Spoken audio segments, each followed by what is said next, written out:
Joined now for the first time this season by Cape Breton Eagles new general manager Sylvain Couturier. Sylvain, how excited are you to get this season started?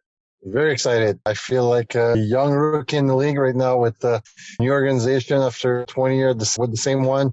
I'm very excited to be with the Eagles and can't wait for that season to get going. Tell us how it all came together. You come from Bathurst, obviously, so you have a lot of familiarity with the Eagles as an opposing general manager, but when did you decide you wanted to throw your hat in the ring to become Eagles GM?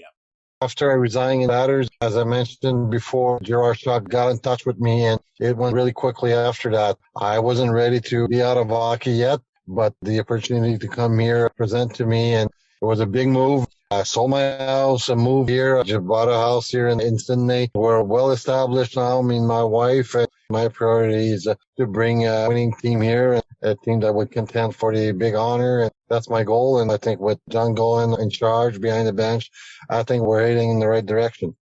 You mentioned John, and that's something maybe you didn't expect to have to do so soon into your Eagles tenure, is find a new head coach. Walk us through the process of hiring John, and why do you think that's a good fit for the Eagles? As you know, we thought when I first was hired, I thought that Chad Kessy was going to be the coach. He was under contract. I had a few talk with Chad. Chad, for really good reason, matter of fact, for family reason, decided to go back to New York and stay with his family. Nothing wrong with that. So like you said, we had to turn around and go in another direction with the coaches. And so we had some interview with many coaches. There was a lot of demand. A lot of people wants to come here, which was a good sign. But I think what John brings to the table, first of all, he's a bilingual guy, English guy first, but he can relate to the French guy as well. So we thought that was one good criteria for sure. But on top of everything, I think the quality of the coach that John Golan is and the record that he presents with the St. Louis Lions, great organization, that I think you see the difference since John left the Lions. I think that the organization kind of went downhill a little bit. That's not accident. John was a big part of the success of the organization. So he's that branch of the new coach. We're bringing a lot to new things to the table, and we're very lucky to have a guy like John Golan behind the bench. And of course, that's just one change. A number of new players come in, which isn't a surprise for a last place team. You obviously want to shake things up there. How confident are you that the chemistry will come together with all these people coming in from different spots? I think change got to be made. It's never easy after 20 years. It doesn't matter if when you have to meet with kids of 16, 17, 18 years old, 19 years old, and told them that they're traded or released, it's not something that you like to do. But after doing my homework and talked to a lot of people around the organization and in the organization, talking with the coaching staff, there's definitely, I think, a culture problem. I would say change have to be done.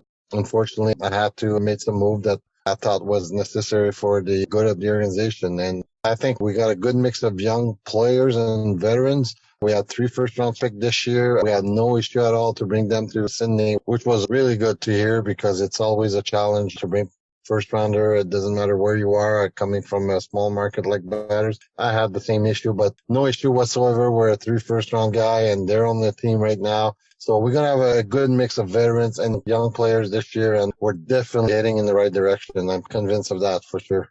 It's a good point with the first rounders because often you'll see in the queue if a team gets up to 3 or sometimes 4 first-round picks, just the numbers game with how many guys will want to go NCAA, sometimes you'll run into that. So it's nice to see all 3 of them are here. One guy maybe not getting as many headlines in terms of the offseason acquisitions because you can't get the eye-popping numbers on the blue line is Justin Bergeron, but you obviously expect big things too. Tell us a little bit about his game. He's a stay-home defenseman, a good first pass, can't play the physical game. But what we know about Justin is the quality of his leader. He will be the big brother of a lot of those young guys on defense. For me, there's no price for that. I mean, especially when you want to surround your young guys with good veterans. And that's exactly what Justin Bergeron will bring to the table.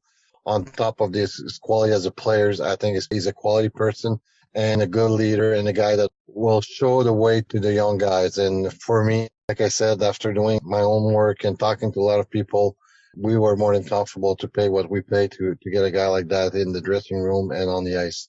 Now, as I mentioned, you brought in a number of players via trade, which wasn't surprising due to the situation, but you in the past have been a GM that likes to tinker, even if you maybe have a better team in Bathurst. Do you envision yourself being a general manager that's usually active, or is it going to depend on what you have in front of you? It's always depend on what you got in front of you. It's always depend of the evaluation we're going to do at Christmas. We're going to start the season with the team we got, obviously, and we're going to reevaluate the situation in November, early December. From there, we're going to make a decision. Are we going to move a few players? Are we going to stand still and go with what we got. But I really like what we got right now. Like I said, a group of veterans and young guys. And on top of that, we got a lot of draft pick in the next 2 years. And that's something that when you want to build a championship team, you need those draft picks. You need those young guys.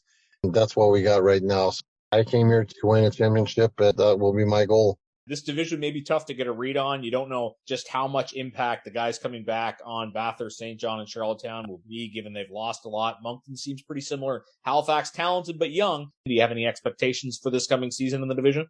It will be a work in progress for sure. We have to follow the process. I really, truly believe that we can compete night in and night out against anybody.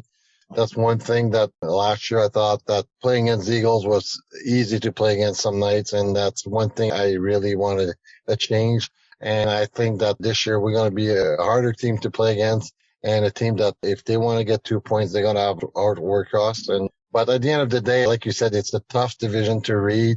Honestly, it could go either way. We'll see how our young guys progress. But one thing I can tell, we're going to be in the playoff, and that's the first goal that we have to accomplish is being in the playoff, and I'm positive that we will be there. Well, fans will look forward to that in the season ahead. Great insight. Look forward to chatting with you throughout the year. Thanks for this, Sylvain. Best of luck this year. Thanks, Pat. Anytime. That's Eagles General Manager Sylvain Couturier joining us at the intermission. You're listening to Cape Breton Eagles Hockey on 1270 CJCB.